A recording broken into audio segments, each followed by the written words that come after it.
toutes, bonjour à tous.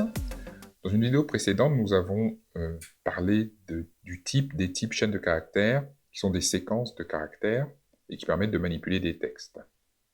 Dans cette vidéo, nous allons voir deux nouveaux types, les listes et les tuples. Supposons que nous souhaitions mettre en scène le Petit Prince et créer un programme qui nous permette de gérer ça.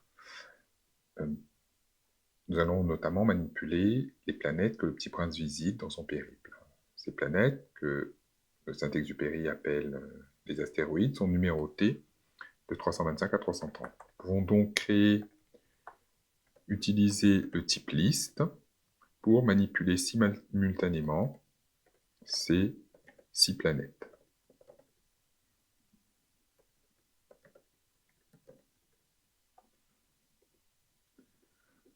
Voilà. Nous avons donc ici une liste caractérisée donc par des crochets qui encadrent les éléments séparés par des virgules, éléments que nous appelons composantes. Les éléments composantes, nous parlons de composantes en Python, de cette liste, les composantes peuvent être de différents types. Ici, nous avons des entiers. Nous allons créer une deuxième liste qui sont les personnages que le Petit Prince va croiser. Et ces personnages sont divers, donc humanoïdes, plantes ou animaux. Voilà, donc voilà avec la liste des personnages. Donc ici, une liste constituée de chaînes de caractères uniquement. Nous pouvons bien sûr mélanger les différents types à l'intérieur d'une liste. Par exemple, si nous, en plus des 6 astéroïdes, le Petit Prince, dans le Petit Prince, nous avons 2 autres planètes, une nommée B612 et la Terre. Nous prenons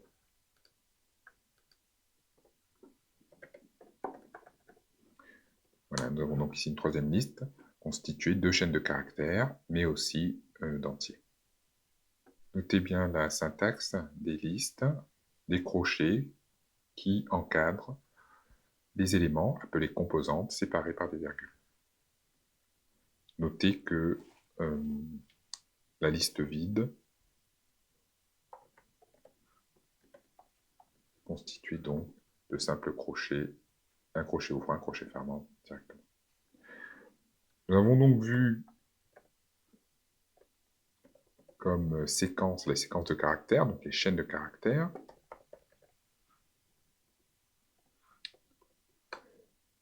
Nous venons de voir les listes, nous allons voir un troisième type de séquence qui sont les tuples.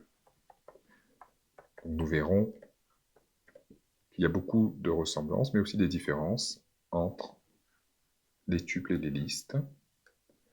Différences que nous n'expliciterons pas pour l'instant.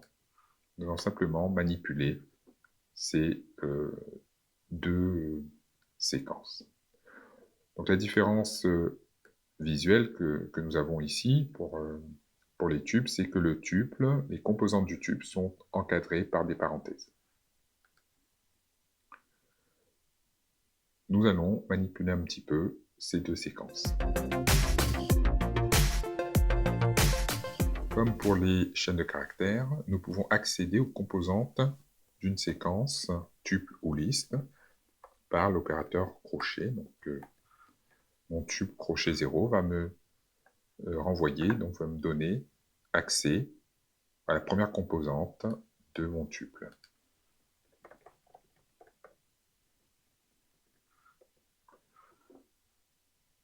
Astéroïde crochet 3 me donne bien accès à la composante d'indice 3, donc la quatrième composante. La fonction prédéfinie len permet de renvoyer la longueur, c'est-à-dire le nombre de composantes d'un tuple. Donc, par exemple ici, il y a 17 personnages dans ma liste. Pour finir, utilisons la fonction prédéfinie type pour voir quels sont les types associés aux variables que je viens de créer. Donc mon tuple, qui est donc un tuple, est bien de type tuple.